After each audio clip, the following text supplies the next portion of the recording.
Let's get a deeper analysis and bring in Tinatin Japaridze, who's from the Eurasia Group. Thank you for joining us, Eurasian Political Risk Analyst. I'm wondering from your perspective, what kind of risks is Georgia facing right now?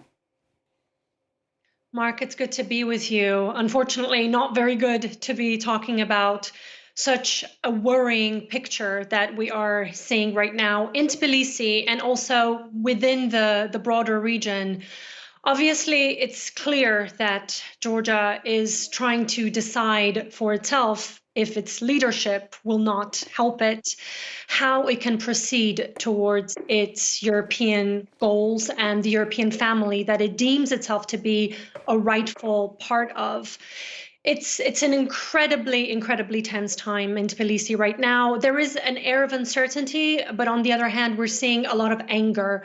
And I think it was very important for us to see the president's statement yesterday ahead of today's rally, where she let us know that we cannot, under any circumstances, accept the results that were dealt to us by the Georgian Dream and through the Georgian Dream by the Central Election Committee.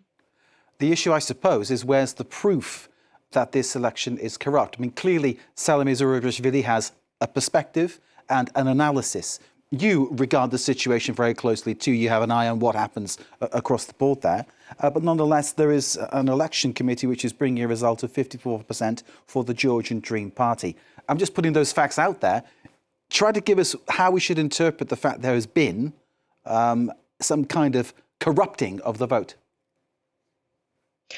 Well, we have yet to see the actual evidence, but we know for sure that the evidence with proper investigation will absolutely be revealed. We saw that the declared result by the Central Election Commission would have been impossible without the sort of manipulation and blatant vote rigging that we witnessed, not only on Saturday, by the way, Mark, but also in the run-up to the election that was marred by an uneven playing field. It was very clear that the Georgian Dream was going to try to rig the results. We saw, obviously, ballot stuffing. We saw people who were threatened that if they did not go to the polling stations and vote for the correct, so to speak, party, then they would lose their jobs. So we were talking about the livelihood a lot of people. So, of course, they were very worried. And many of them did show up and voted for the party that they were told they had to vote for. But by no means was this a free and fair election. And the environment was far from free and fair. I was here in the days preceding the actual election day, and it was very clear that there was a lot of fear among people, even when I asked them, who are you going to vote for? And they did not want to tell me, because in either scenario, they were very concerned that if they did not say what they were supposed to say, that they and their families would get into trouble. That is not right for a democratic country. The examples you've given, I think, illustrate exactly what the president is talking about, and that is clear. We hear from Bidzina Ivanishvili, who is the man who bankrolls the Georgian Dream party, that he's doing the best for the freedom of Georgia. That's what he's claiming, broadly speaking. In one sense, he's representing his own interests, and that's that. What happens next, though? Because clearly he, I suppose if he raises one finger, Moscow might be willing to come in and help him to maintain what he wants to maintain. Is that something that could happen? Yes, it could. It could, especially if the public does not accept the results that we saw on Saturday, if they refuse to accept this reality, because it is not a reality, it's an absolute absurdity.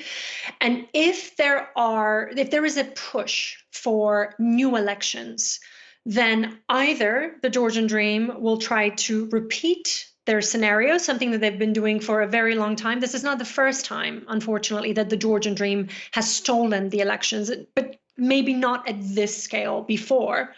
So if that does not work, then of course that means that the Georgian Dream is unable to maintain power on its own. So who will they call? They will inevitably have to call on Moscow. And Moscow has already pledged their wholehearted support for the Georgian Dream, because of course this is the best possible scenario for Moscow to have someone like the Georgian Dream. And just one thing that I wanted to mention very often, Mark, we hear people talking about the Georgian Dream as a pro-Russian party. Of course, we know for sure that Bidzina Ivanishvili himself is very pro-Russian because, after all, that is where he made his fortune, and he has a direct link to Moscow. But on the other hand, I do believe that this is a bit of an oversimplification when we describe them solely as pro-Russian, because ultimately they are and have always been pro themselves.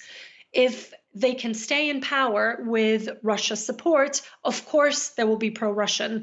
But the moment that we see that disconnect between Moscow and Tbilisi, if at any point the Georgian Dream's leadership does not feel that they need Moscow anymore, they could go in either direction. And that is the danger. I think that is the true autocracy, if not authoritarianism in the making, that we are seeing, that the Georgian public is absolutely not going to accept no matter what.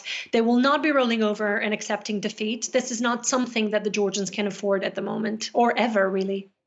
Tinatin Japaridze, thank you very much for joining us and sharing your analysis with us here in France 24. We appreciate it. Thank you very much indeed. Tinatin Japaridze of the Eurasia Group, where she is a Eurasian Political Risk Analyst. Thank you for joining us here.